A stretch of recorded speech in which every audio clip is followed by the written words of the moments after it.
Всім привіт!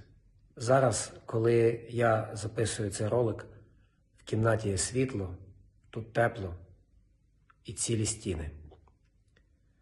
В десятках українських міст зараз немає світла, немає тепла, немає газу, а подекуди й немає цілих стін і вікон.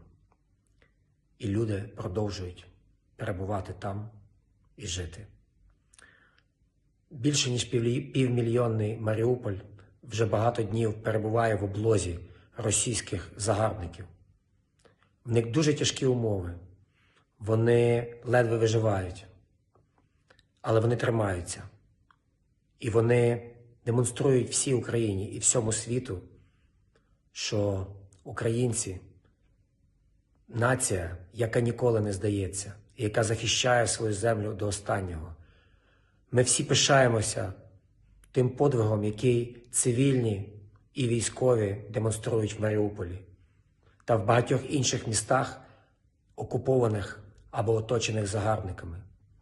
І я хочу, щоб жителі Маріуполя знали, ми з вами, ми боремось за вас, ми визволимо вас і разом ми переможемо. Слава Україні!